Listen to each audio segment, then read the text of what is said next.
Andai kata kita dah mandi wajib, tiba-tiba after mandi kita lihat ada benda yang melekat pada badan kita, maka kita hanya basuh di tempat yang melekat itu sahaja. Especially bagi ulama-ulama yang tidak menjadikan mualak itu sebagai syarat sah mandi lah.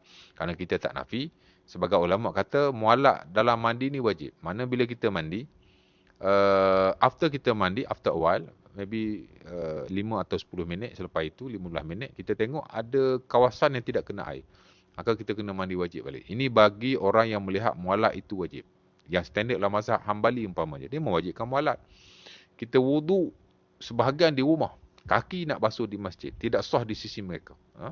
Atau dalam buku fiqh contemporary, Tamamul Minnah umpamanya, Syekh Al-Azazi, dan sebagainya lain kata mualak, saya lihat mualak mereka amat mementingkan mualak. Dan dia merujuk kepada hadis Muhajir, hadis Khalid bin Ma'dan yang diriwayatkan oleh Sunan Abi Daud.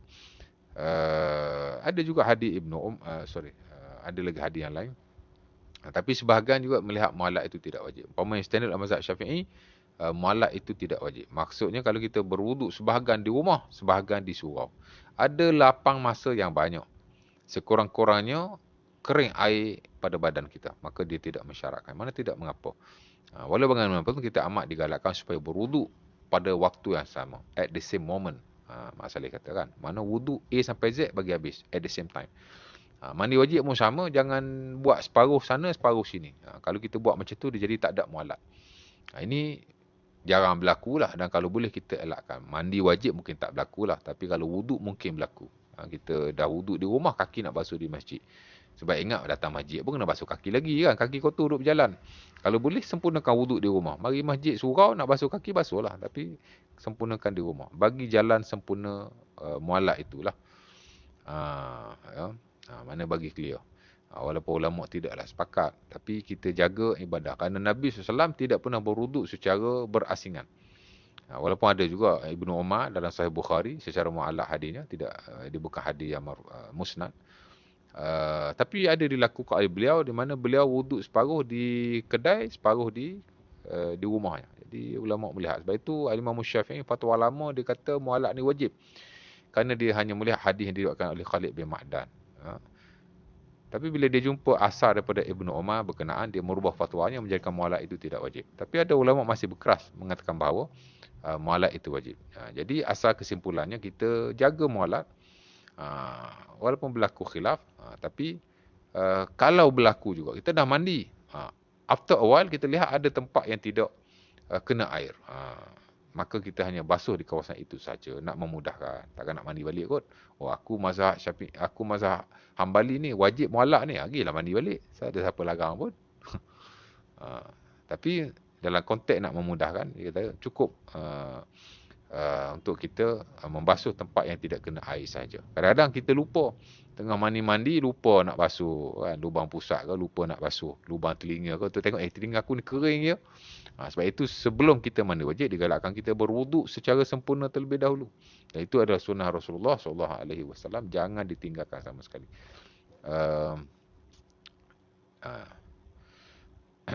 Dulu kita bincang tak tempat-tempat yang disunatkan wuduk? Tak ada bincang kan? Dalam nota saya tak buat lah. Sebenarnya ada tempat yang disunatkan berwuduk. Ada 9 tempat yang digalakkan kita berwuduk. Ketika tidur, ketika berzikir, ketika junub, nak makan, nak minum atau nak bersama kembali.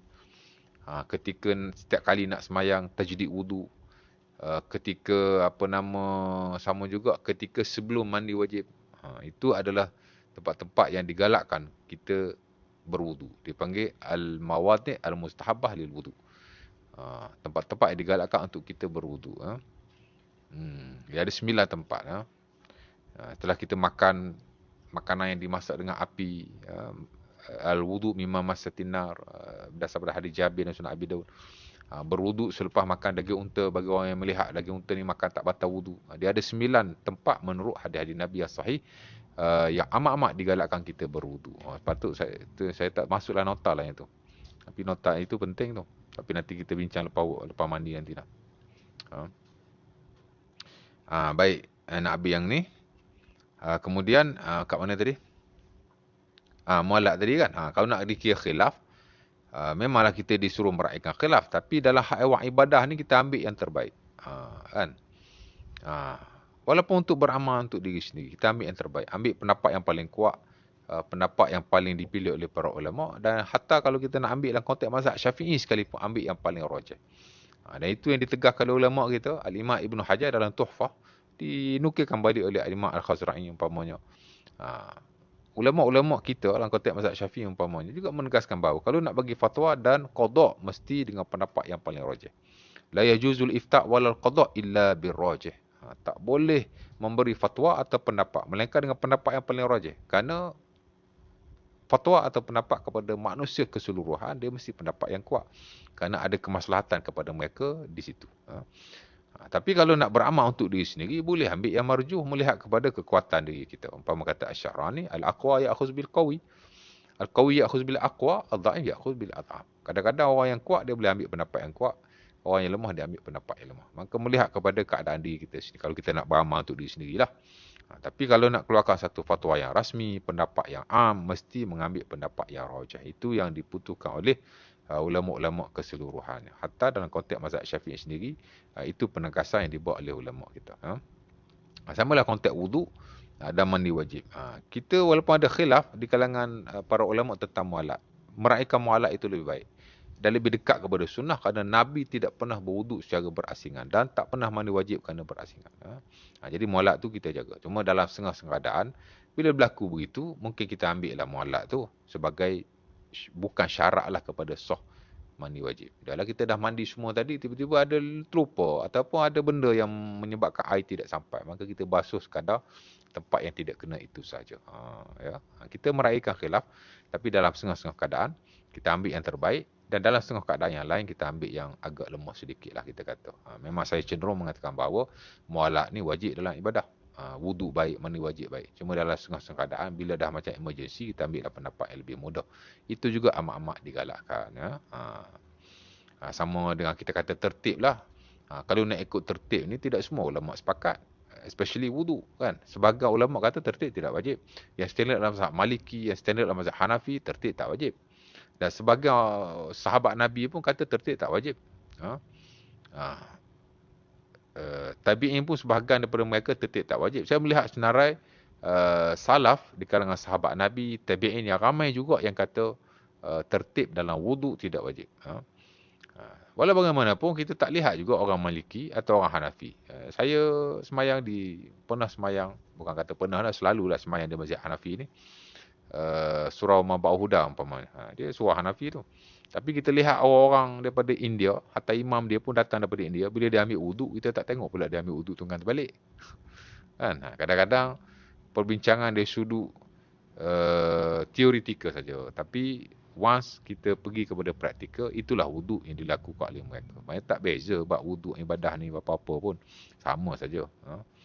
Cuma dari sudut ilmu lah ada beza sikit. Tapi bila sudut praktikal, biasanya kita praktik yang terbaik. Baik, jadi itulah 7 syarat sah mandi wajib. InsyaAllah ta'ala. Terputus apa yang mewajibkannya, Islam berakal, niat memayis, air suci menyucikan dan juga menghilangkan apa yang menghalangnya. Walaupun benda ni kita tidak hafal dan kita selalu mandi wajib, sekurang-kurangnya kita ada idea macam mana wajib mandi yang penting. Kerana bila tidak sah mandi wajib, maka tidak sah lah ibadah kita yang lain. Sebab itu amat penting. Dan mandi wajib ni, Nabi kata ghuslul janabah ni ialah salah satu perkara yang penting dalam Islam. Salah satu perkara yang penting dalam Islam. Sebab itu orang yang masuk Islam, di sisi sebahagian para ulama, dia suruh mandi. Sebab masa dia belum Islam tu, of course lah dia tak mandi wajib walaupun dia mandi. Jadi ada bagusnya ulama yang kata orang yang bukan Islam masuk Islam wajib mandi. Walaupun sebahagian kata tak wajib. Tapi sebahagian kata wajib. Jadi ada hikmahnya di situ. InsyaAllah ta'ala.